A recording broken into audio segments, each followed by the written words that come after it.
The main agenda of this video is to help you tap your potential and make you the best version of yourself.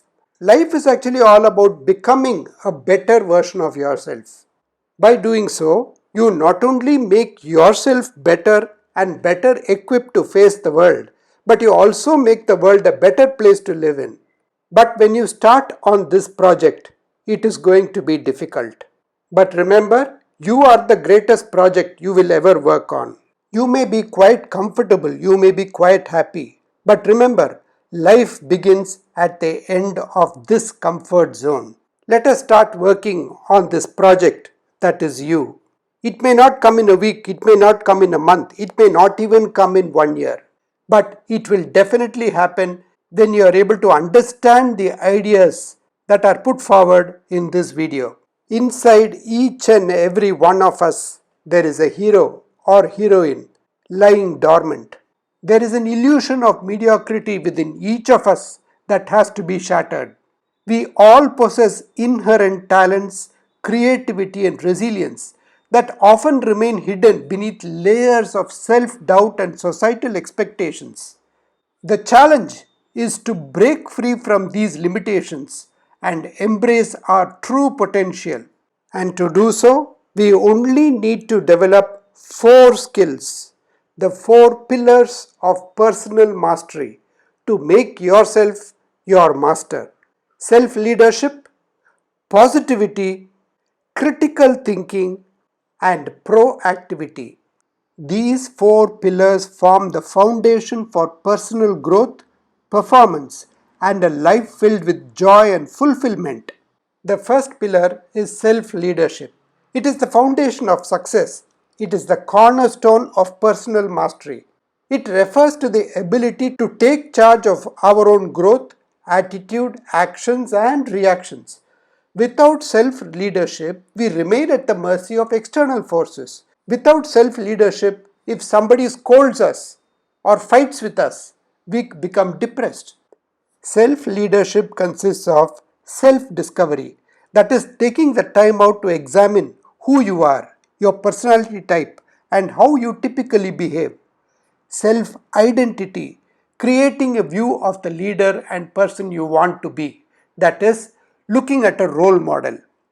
Then comes self-development, looking at how you will develop and continue to grow. And the self-direction, how to create a clear direction for the future and keep yourself inspired and motivated. From time to time, you need to develop self-awareness, the power of being aware of where you are, what you are doing, and regular reflection. Self-talk, you need to talk to yourself, how to handle the inner dialogue that we all experience on a daily basis. And finally, self-mastery, how we finally win the battle between the potential self and the destructive self. The self has been mastered now. This master must go in the correct direction, the direction of positivity. Positivity is the fuel for progress. It is the lifeblood of all our endeavors. It allows us to approach challenges with optimism, gratitude, and hope, even in the face of adversity. We need to cultivate positivity by focusing on opportunities, solutions, and possibilities rather than dwelling on obstacles, problems, and limitations. Think positive.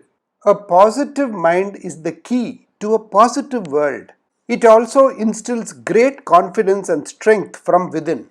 Easy to say it, but how do we develop this positivity? The first is we need to practice gratitude. We need to take time to acknowledge the good things in our life, such as our favorite sweater or a friend who is always there for you, something that is very positive.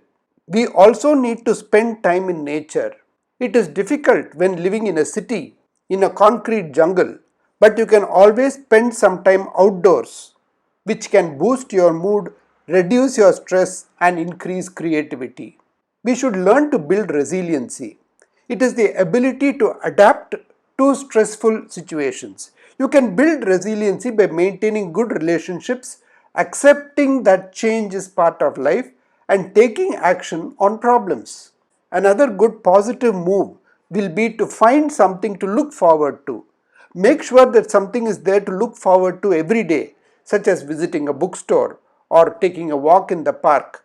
We can also connect with positive people and limit interactions with those who leave you feeling drained or pessimistic. Exercise, healthy diet, and enough sleep. The triad that will help you develop a positive attitude. And finally, practice mindfulness, that is, staying in the present moment, giving yourself grace for minor mistakes or imperfect plans. In other words, be aware of what you're doing from moment to moment. You've mastered yourself and you have now learned positivity. What next? You need to start thinking critically. Critical thinking helps us to think for ourselves, to question assumptions, and to challenge conventional wisdom. It's the ability to sift through information and make informed decisions based on evidence and sound reasoning.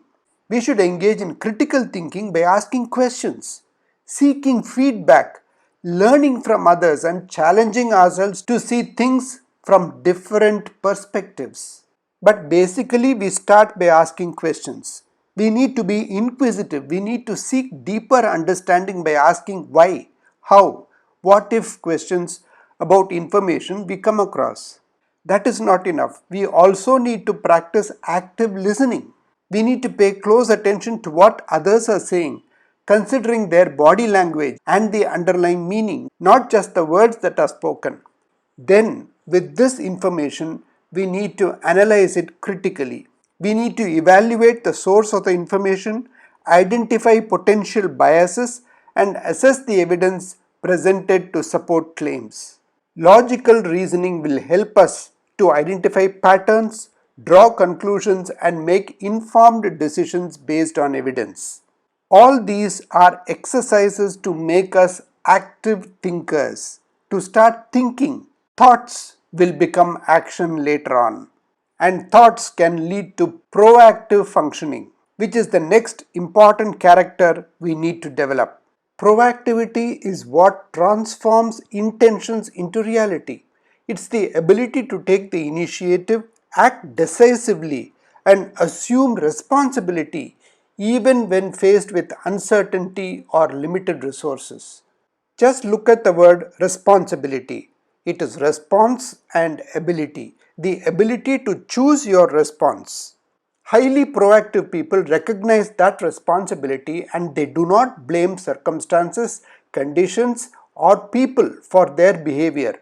Their behavior is a product of their own conscious choice based on values rather than a product of their conditions based on feeling.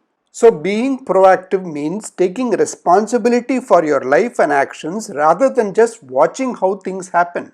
But being proactive takes time since you have to consider your options, weigh your alternatives, and make your own decisions in order to achieve your goals. The opposite of proactive behavior is reactive behavior, that is influenced by the environment and outside forces. Being proactive means anticipating problems, seeking new solutions, and doing your best.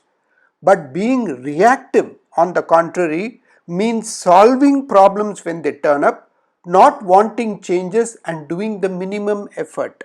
Proactive people can create a more stable environment by preventing problems, but reactive people can be constantly in a state of catch up. So, reactive people can experience higher stress levels due to the constant need to address emergencies.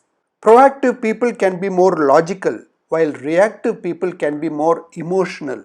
Bringing an umbrella when it is starting to rain is proactive, while waiting for shelter after getting caught in the rain is reactive.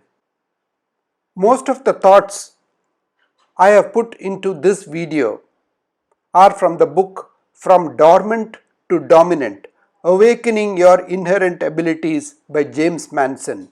You can go through the book to get more ideas.